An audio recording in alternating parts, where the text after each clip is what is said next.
Apa dampak dari pelemahan rupiah untuk sektor ekspor? Kali ini untuk sektor impor, apakah sudah terlihat ada tekanan juga? Oh, saya rasa tentunya kalau sektor impor begitu bahan masukannya itu terpengaruh oleh kita sih mengamati ya seperti misalnya makanan dan minuman itu kan komponen daripada importnya cukup tinggi ya saat ini ya.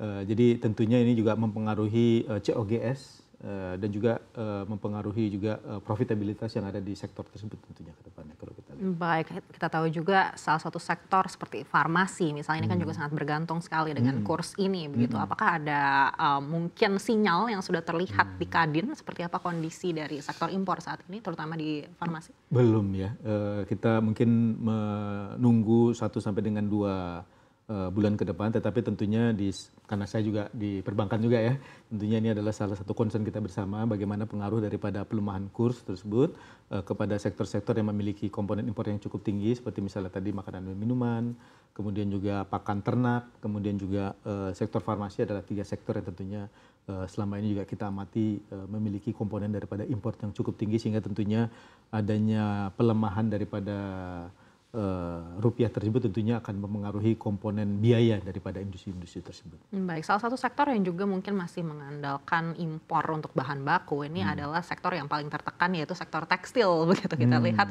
ini juga masih terus dilakukan upaya-upaya untuk bisa menyelamatkan sektor ini. Lalu seperti apa Kadin melihat efeknya dengan adanya pelemahan rupiah ini untuk sektor tekstil ke depannya?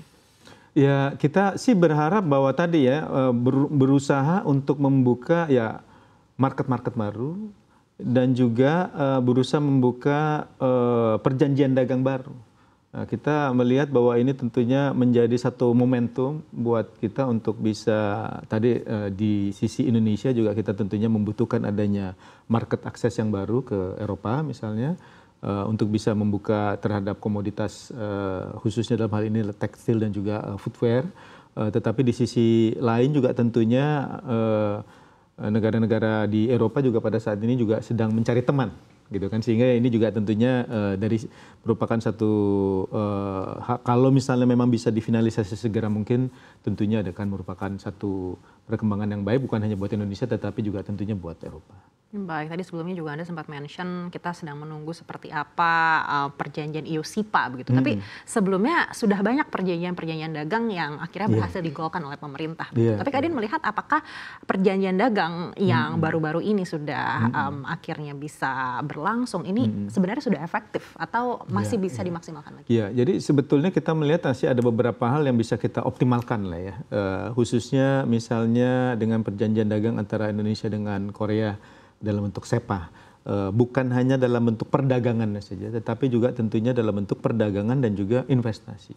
Jadi SEPA ini kan merupakan satu tren yang kita lihat di mana kalau kita lihat saat ini rantai pasok perdagangan itu berkaitan erat dengan investasi.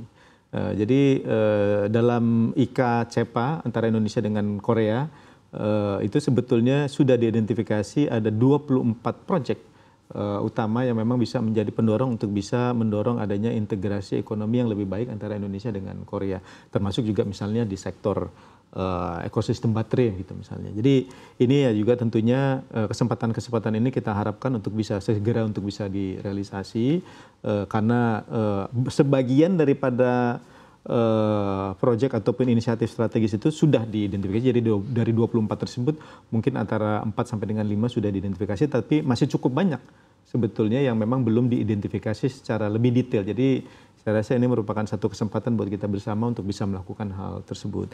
Yang kedua juga meskipun sudah ada sebuah perjanjian dagang ataupun juga sudah ada SEPA-nya, mungkin juga kita melihat ada beberapa yang memang masih bisa lebih dioptimalkan dengan melakukan sosialisasi, dengan melakukan pemahaman bahwa sebetulnya antara negara-negara tersebut seperti misalnya Indonesia dengan Jepang, Indonesia dengan Korea, Indonesia dengan Australia, Indonesia dengan UAE misalnya.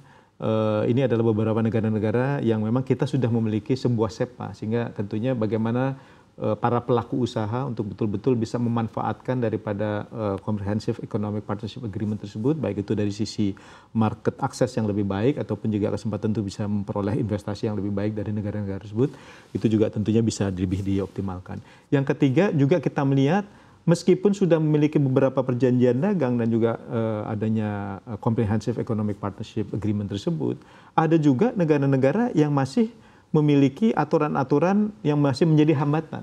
Jadi contohnya misalnya Indonesia dengan Australia, kita sudah memiliki sebuah perjanjian dagang SEPA misalnya dengan mereka, tetapi untuk produk-produk tertentu seperti misalnya seafood, makanan yang berasal dari laut, ini kan ekonomi biru kan merupakan salah satu potensi yang betul-betul bisa digali sebetulnya ya. Tetapi ada beberapa kriteria atau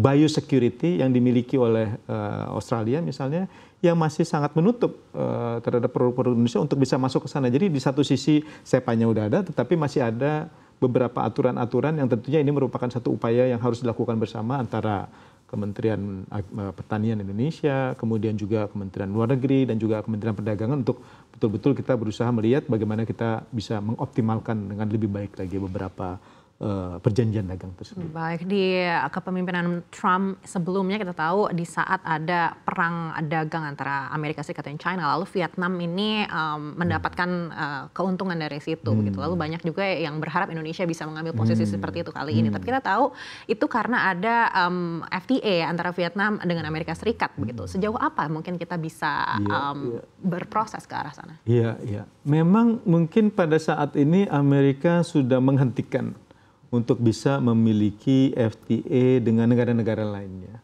Indonesia sempat bisa memiliki PTA untuk beberapa jenis produk tertentu dengan Amerika Serikat yang kita berharap sebetulnya beberapa PTA tersebut bisa diperpanjang lah, bisa dilanjutkan. Meskipun mungkin sifatnya juga bukan FTA.